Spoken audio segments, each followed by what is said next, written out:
What is up, everybody? Welcome back to another episode of The David Lopez Show, presented by Passion Park ENT. You already know what it is.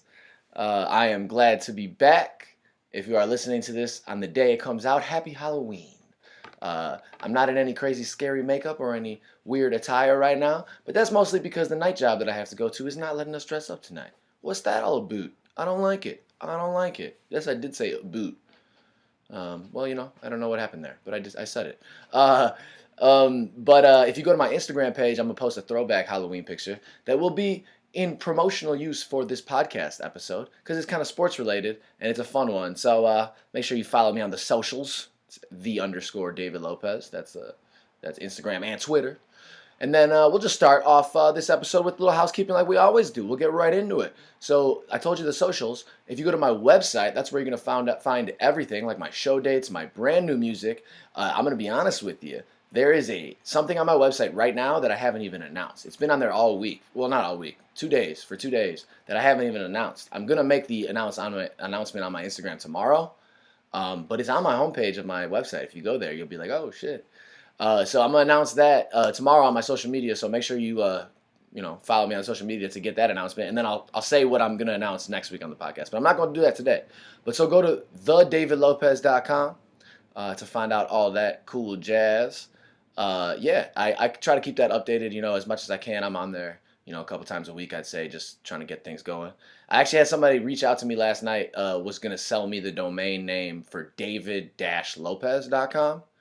Because if you don't know, part of the biggest reason that I have the David Lopez for everything is because the website, that was the only website available. Like I could have done like David Lopez music, I think, or I could have done like I don't even think that was available. It was like official David Lopez maybe I could have done, but there wasn't many options, like, because that's a very common name, so a lot of people have snatched up that website.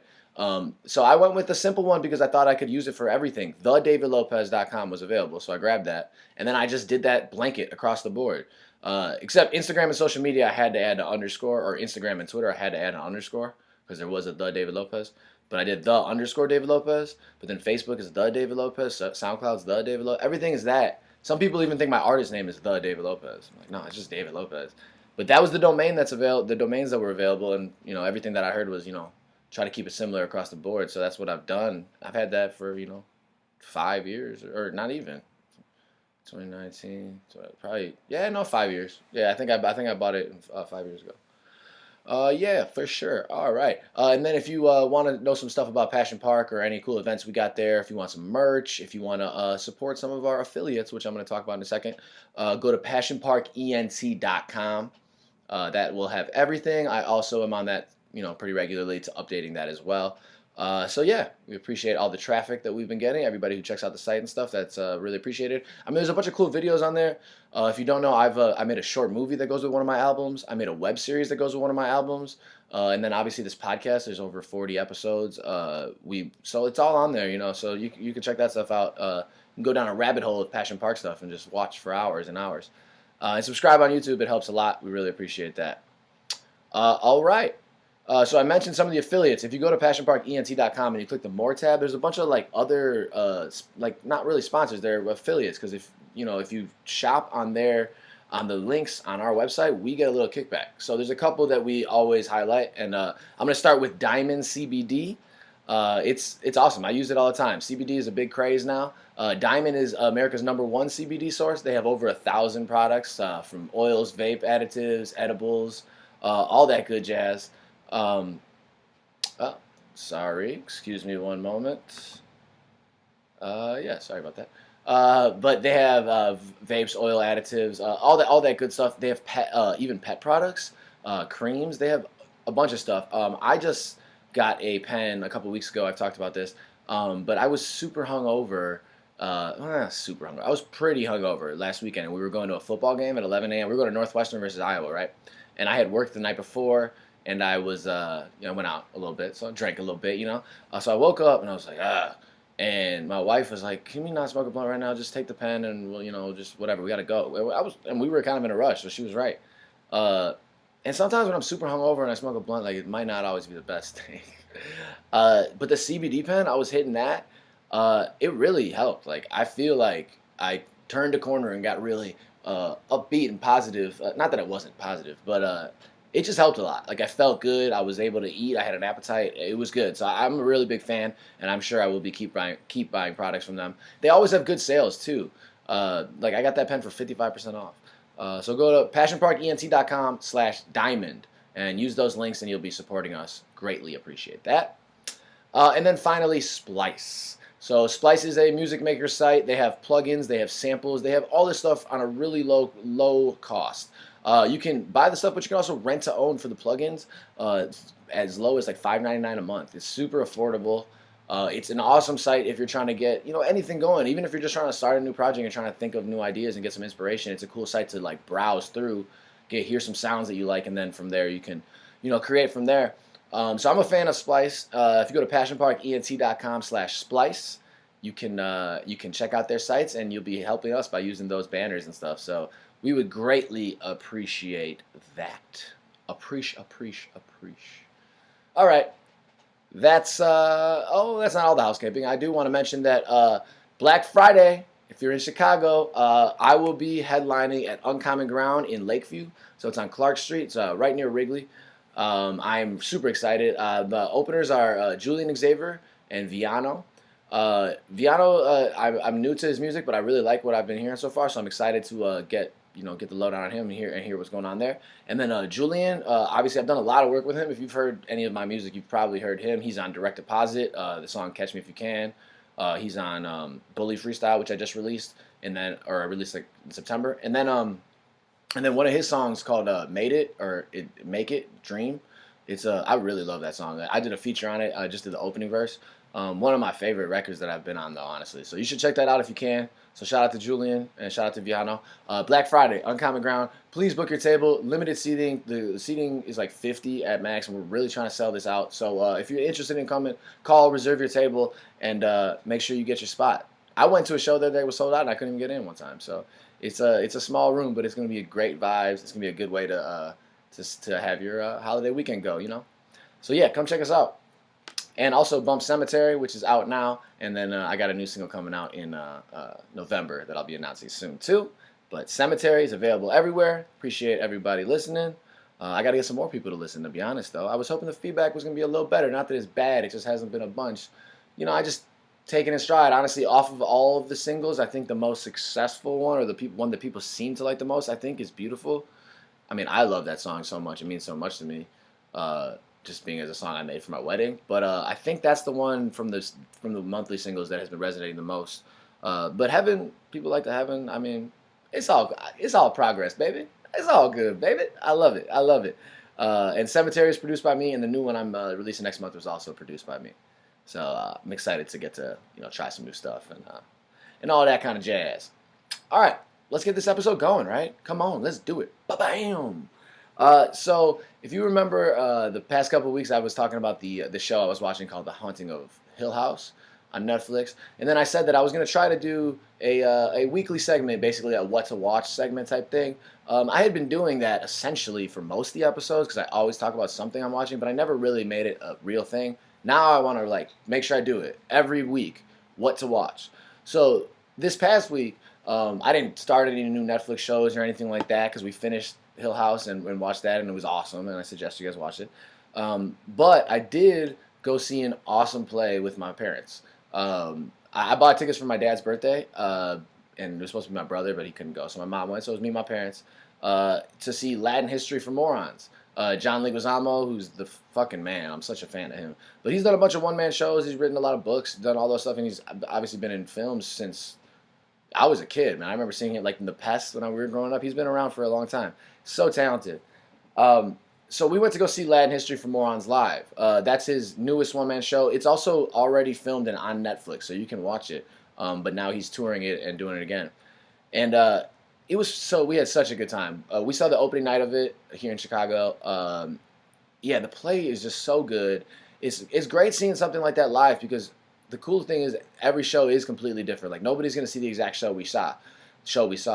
There were some technical difficulties, a couple of the cues, the music didn't hit the cues when it was supposed to, and it was really important. So he literally would stop, and they would be what are we gonna do? Like, and they would redo it. They were like, he was like talking to us he was very transparent about the whole situation.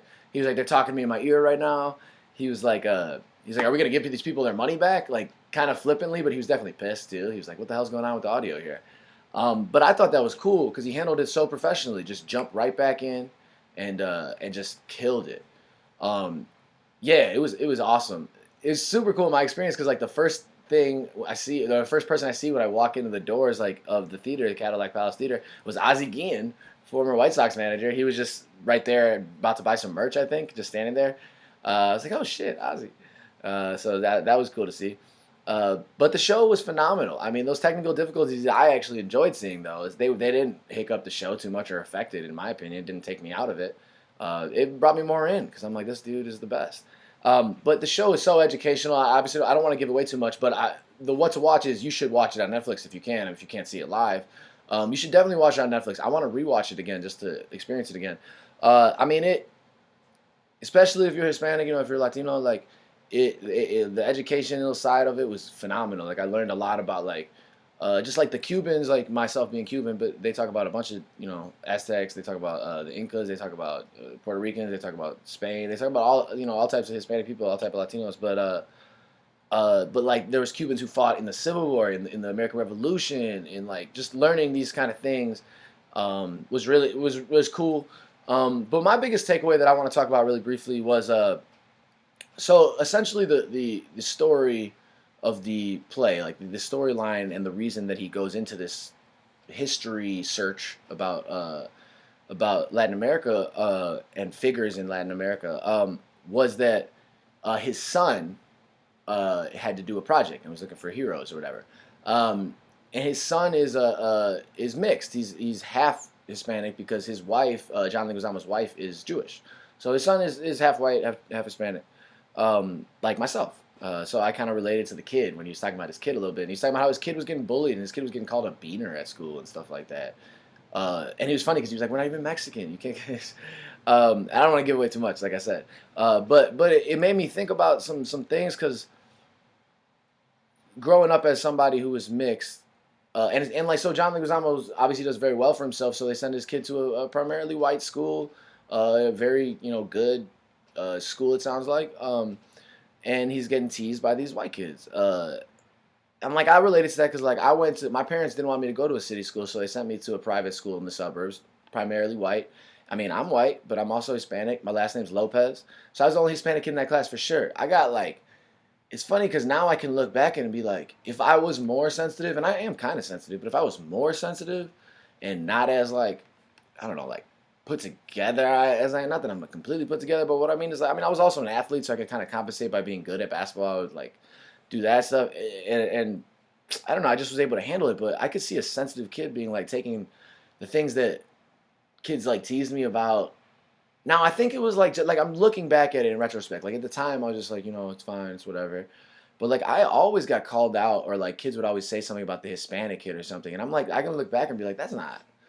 Why was that the thing that everybody remembered about me or like said about me just around the white kids? But then when I would go play ball in the city and it's all the black dudes, like I'm the one white kid, the white boy. Like it's like it was a confusing thing for me. But and I talked about that before, but what really stood with me was just I was just thinking like, yeah, kids are so like you just on the surface you're like, yeah, that's like what do you mean? You just say what it is, and kids are mean sometimes without even knowing how mean they are. And like that kid was feeling bullied and upset, and I don't think that I was, and I'm not trying to go back and say those kind of things, but it's just interesting to me, I guess, is that like like that was used in a way. I don't know if it was against me or just a way. It was just a thing, I guess, just a thing. Like I even remember teachers saying. I have one specific memory of a teacher saying a comment to me that does actually stick with me, and I did get upset at the time, but I didn't get as upset in my opinion as I should have. Like I should have told somebody that she said that to me because like it was just like ugh. I don't know. I mean, you have that. When like I said, kids are kids. Kids absorb a lot of stuff. You can't put these ideas of differences in these kids' minds. Like I'm so blessed that I grew up not really thinking about race. Of course it's there. It's a real thing. But like being mixed and having all my friends be mixed and just growing up with like every culture around me, like that helped a lot, and it really just shaped who I am.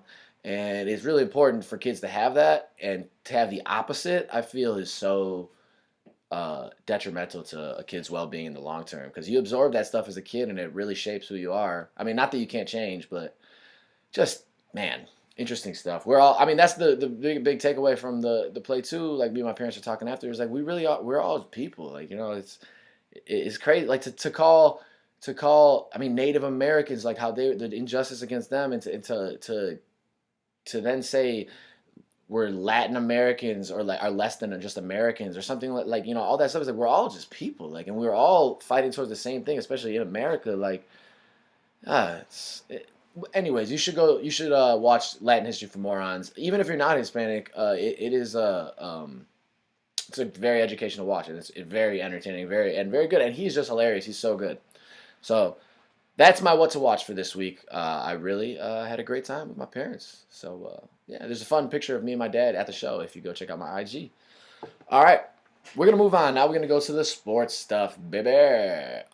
Biggest sports news that's happened over the past week, I would say, was the World Series. So I was going to record this episode yesterday, which was Wednesday, but I was pretty busy. And then also, Game 7 of the World Series was last night, so I was like, why don't I just wait, and just then I can see who won, and I can briefly say something about that. So last night was Game 7 of the World Series, and the Nationals took out the Astros. I think I predicted Astros over Nats in 6. I was wrong, but it was cool to see the Nats win their first ever World Series in their franchise's history. I hope that some of the Montreal Expos fans from back in the day can take some solace in that. I hope they enjoyed that. I'm sure Bryce Harper is somewhat salty because he left and now they win. It's an interesting dynamic. I listen to Bill Simmons a lot, and he was talking about how that's like the Pat Ewing effect. If you remember, excuse me, I'm going to get a sip of water here. If you remember, the New York Knicks made it to the finals the year after Pat Ewing was done. They lost to the Spurs, I believe. That was a strike year. It was '99. But yeah, so the year after Pat Ewing, who's a Hall of Famer and legend, and the year after he's done, they make it to the finals, and that's what they're saying about this is like the Bryce Harper, the Pat Ewing effect. He leaves and they go on and win the World Series. So congrats to the Nationals, and congrats to all the any Nationals fans or DC fans. Like, that's a super cool thing. I know the feeling. I was having some traumatic memories of watching Game 7 as a Cubs fan, and just how Madden handled the bullpen that game, because the Astros, man, Greinke was dealing. He was going strong, and then they took him out somewhat early. I believe it was in the 6th. And then the next pitcher gave up the go-ahead homer, and they never really looked back. And that just reminded me of Madden, because in Game 7, Hendricks was pitching great, and they took him out and put in Lester.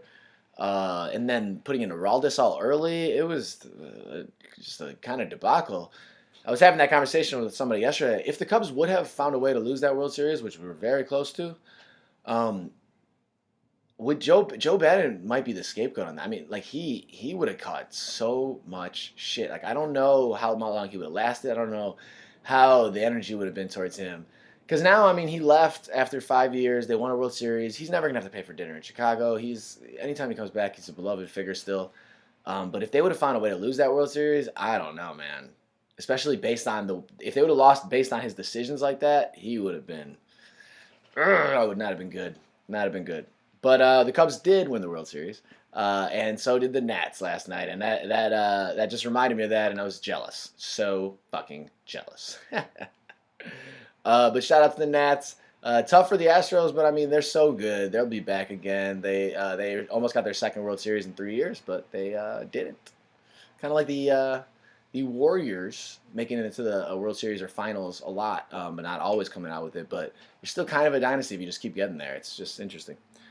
Unlike the Buffalo Bills, who made the Super Bowl 3 or 4 times in a row, never won it in the early '90s. It's rough. It's a lot of success, though, making it that many times, but that is rough, man. You got to get one of those. So hard. All right, well, there's some baseball talk right there. As I mentioned last week, the Cubs have David Ross. They got a new manager. That's cool. We'll have some off-season stuff happening. They said they're not going to spend too much money, so looks like we're not getting Garrett Cole, I don't think. But yeah, all right, moving on. Before I get into some football stuff, and believe me, there's some football stuff to talk about. Bulls. That's what I was going to say real quick. Last night, I mean, the Bulls they're struggling right now. They are 1-4 now, or 1-5. I think they might be 1-5. Struggle. They are. I'm optimistic, like I've been saying. Like I like watching them play. They're up tempo. I like Kobe White a lot. I think he's going to be very good. They're struggling to put it all together though, and that's tough right now. We need Lowry to really ball out for this team to be good, I think, and we need Levine to play really well. They are better to watch. They're more up tempo. They have some more excitement, so I do like watching them now. But last night they lost to the Cavs in Cleveland, and they were in that game, and then they blew the lead. They were winning a lot of the fourth quarter. That was a frustrating game down the stretch. There was a couple big plays though that would have kept us in. It was a sequence of events that pretty much would have kept us in. It was a little pick and roll. Wendell Carter got it, and he was going to try to dunk on somebody. Tristan Thompson blocked it, clean block. It looked pretty good. And then on the other end, Colin Sexton cut to the rim. I think Kevin Love passed it to him, and Colin Sexton left hand tomahawked it on Wendell Carter. It was a tough sequence for Wendell. And then that kind of put the game away. Wendell's been playing pretty well, though. He had a good game against the Knicks. I think he had 20 and 12. You like to see these young guys playing well. Like I said, it's good. I think they're gonna string together some shit and get it going, hopefully. But it's also very possible that they don't get it going, but they just show flashes, and that's not enough. It's good to watch. You want these young guys to ball out, but they really got to gel together. And some of these slightly older guys, like Levine, Lowry, have to bring together these guys and get the glue to go. It's the first year for a lot of this core, or a lot of the new guys, and well, of course, it's the first year for the new guys on the team. That's the stupidest sentence I've ever said. Of course, I've said stupider. Yeah, I got faith. But the Bulls got to turn it around. Struggling right now, though. First couple weeks, little struggles there. But yeah, it's been cool watching what's going on in the NBA. What I found most interesting that came out last night was that even already the Brooklyn Nets, there's reports that they are having troubles dealing with Kyrie Irving's mood swings. Man, dude. He is so talented, so good, and yet things keep coming up. Boston, he apparently ruined the chemistry, wasn't a good enough leader. Some people think he doesn't pass enough. He is so talented, man. He is such a baller, but there's some stuff going on, man. So we'll see. That team is not going to be great without KD. They'll be all right with Kyrie, but they need KD to come back for them to be the powerhouse that they want to be. All right, well, that's a little brief NBA stuff. Let's get into this NFL stuff. I got to talk about the Bears. I got to talk about what's happening, and then we'll get into the picks. Oh, shit. The Bears, man, they lost to the Chargers last week. I'm sure you guys have heard about this. I'm not going to go into all the details about the game, but they lost 17-16. Eddie Pinheiro misses a kick to win the game at the end. So we have more kicker talk for another year of this. Why are we dealing with kicker talk? He missed 2 kicks in the game, but most notably the one to win the game at the buzzer. It was a 41-yarder from the left hash. Now this is the big thing that's going on. Eddie kind of mistakenly said in the interview that the left hash was not where he wanted it. I say mistakenly because he immediately realized after that maybe he shouldn't answer that way because he thought he was throwing somebody else under the bus, whether that be coaching or Trubisky or, whatever. We don't know for certain. It sounds like Nagy didn't tell Trubisky to put it in the center or the right hash. He just said kneel it. And look, Pinheiro missed the kick. He should have made the kick, and he even said that. That being said, there's a communication error there, and you should know where he wants it. So weird. So that's part of it. Another part of it is the fact that the Bears just decided to kneel with 40 seconds left and 1 timeout.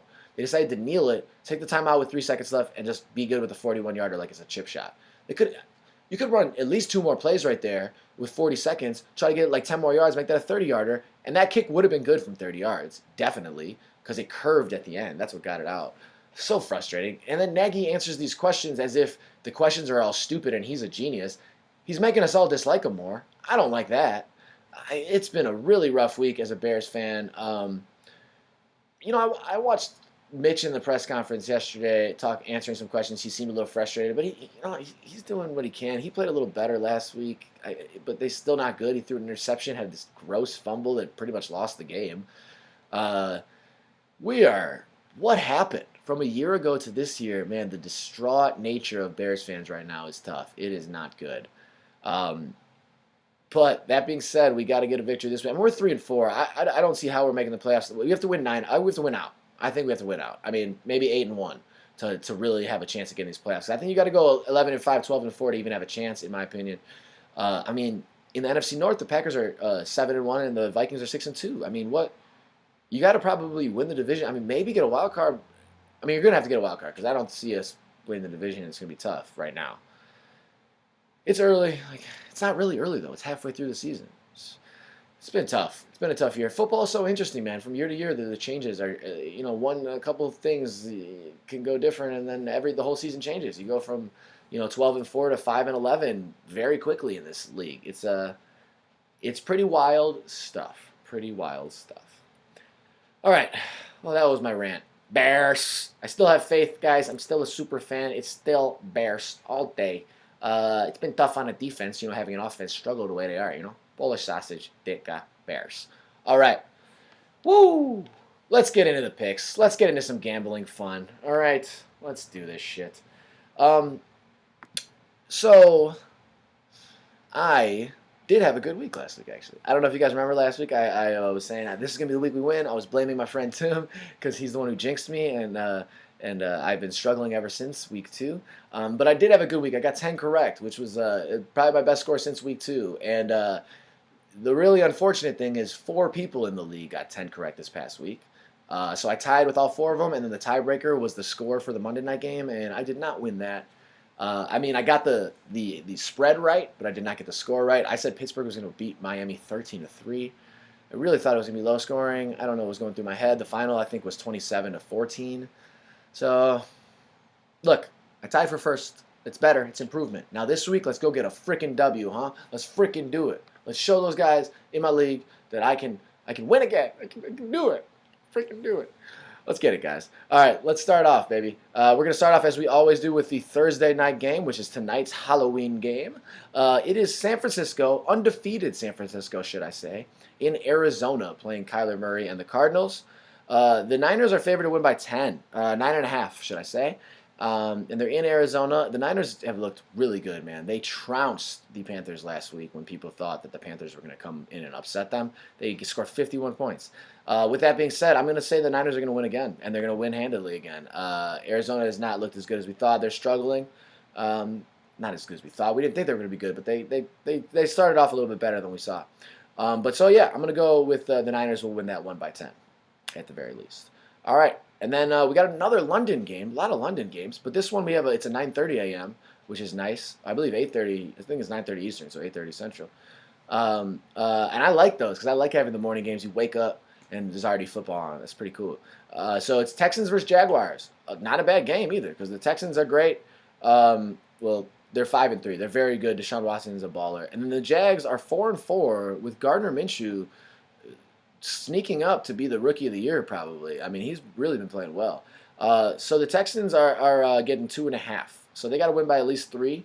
While I did say the Jaguars are playing well and Gardner Minshew's playing well, I'm going to go with the Texans to win this by at least 3. I will.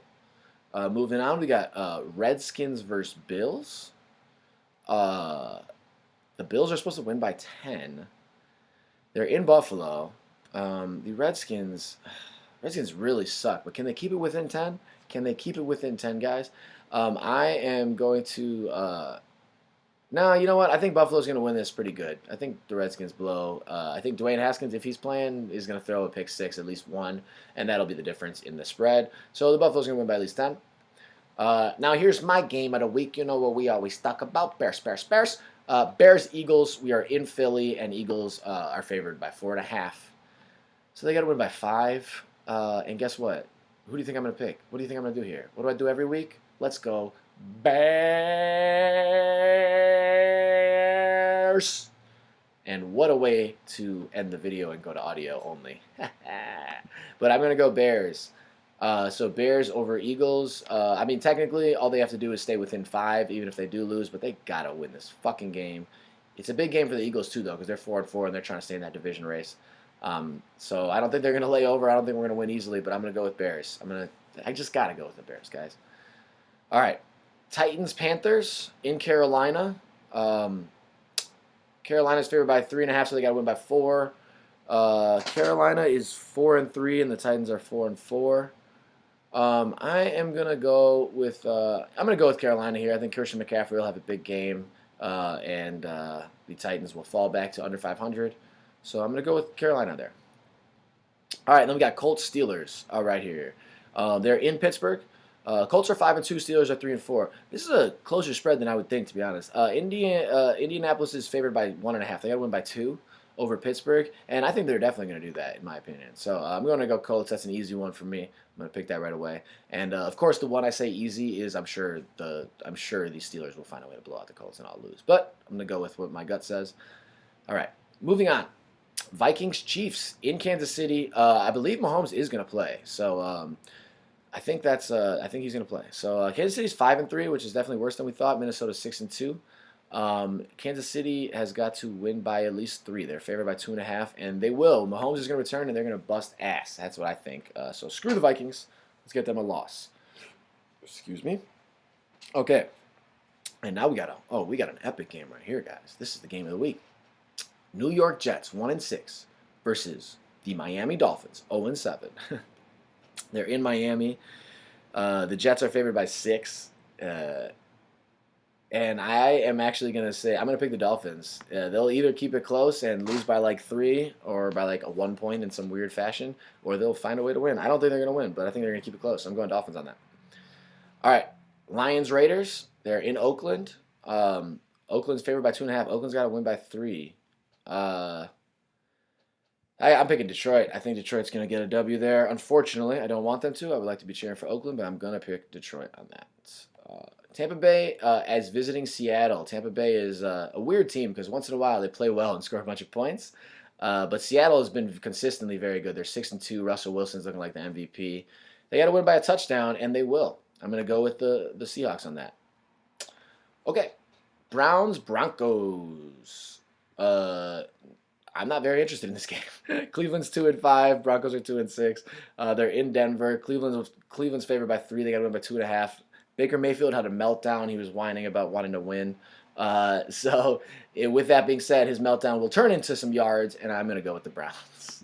I don't know. Maybe not. Maybe the Broncos will win, even though Flacco sucks. I'm going with the Browns. Browns are going to go to the Denver and get a W, and by more than 3, hopefully. All right. Green Bay. The Packers look good. Very good. And they are visiting the Chargers. The Chargers don't look good, but they still beat us last week. They do not look good. They look so fucking bad, which is all the more reason we should have won. But this is kind of surprising. The Packers are only getting 3.5, so they got to win by 4, and I definitely think that's going to happen. So Packers over the Chargers. This is a great game. This is the Sunday Night Football game. I'm excited for this. Patriots versus Ravens. In Baltimore. Patriots are undefeated at 8-0. Baltimore is 5-2. Baltimore is getting 3.5. So the Patriots have got to win by 4. Patriots have got to win by 4 in Baltimore. I think this game could be close. I think Baltimore could get this, but no. New England's going to win this. Belichick's going to do something where they figure out a way to do it, and I'm going to go New England. And yeah, by a touchdown, I guess. Kind of hope Baltimore wins, but I'm going to go New England. We'll see. All right, now we got an NFC matchup. Cowboys-Giants for the Monday night game. Cowboys 4-3, Giants 2-6. I don't really care that much about this, but whatever. The Giants are getting 7.5, so the Cowboys got to win by 8. They're in New York. I'm going to pick the Giants. Whether or not they win, I don't know, but they're going to keep it close. Well, actually, I do have to pick a score, so we'll see. I think it's going to be a close game. I think the Cowboys are going to win this. Cowboys are going to win this 27. Giants are going to have 21. Yep. Fuck. 27-21 is that what I want to go with? 27-23. That's what I want to go with because I want some field goals there. 27-23. Cowboys win this. All right, guys. I'm going to submit it. Ba-bam. Wish me luck. Let's win this week. Thank you guys for tuning in to another episode of the David Lopez Show. I had a bunch of fun talking to you guys. Hope you enjoy your Halloween weekends. I hope you have some fun plans over the fall. It's snowing here in Chicago, so stay warm. Maybe build a snowman if you can. Do something fun, but enjoy the weekend and just keep up the support. I really appreciate you. I don't know, sorry with the S's there.